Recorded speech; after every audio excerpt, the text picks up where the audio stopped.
Hi guys, this is Asal, and today I wanted to make a quick video for you to talk about globalization. But before I get into it, I would like to ask you, what do you think of globalization? And what does it mean to you?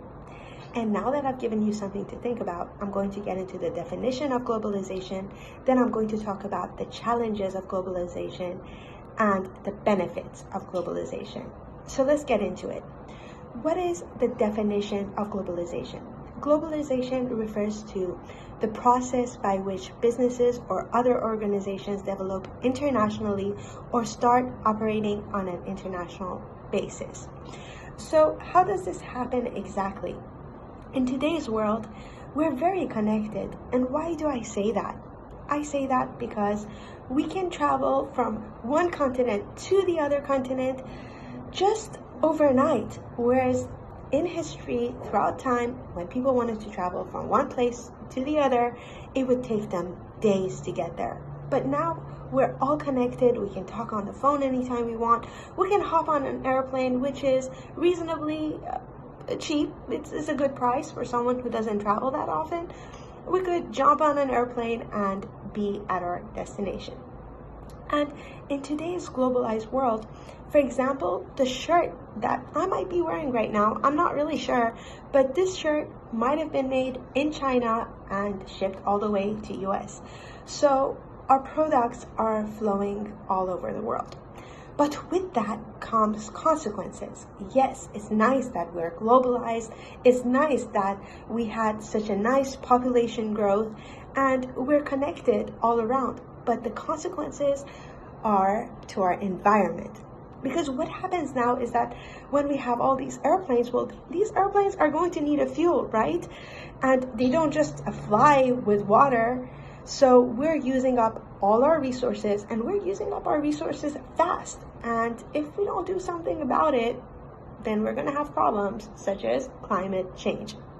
So these are the type of challenges of globalization. Of course, there are other challenges. For example, challenges of managing employees and immigration challenges. There are challenges such as export fees and taxes, or other things such as the loss of a cultural identity.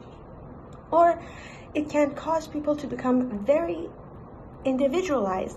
And what do I mean by that? I mean that people will be spending more time on their phones instead of hanging out with their families.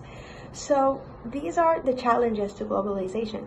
But on the other hand, there are some benefits to globalization. And what do you think the benefits are? Like, what are the benefits to you? I'm going to get into it right now.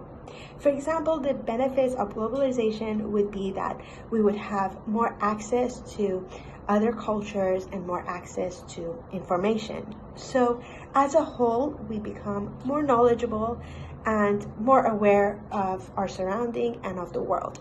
And that's nice.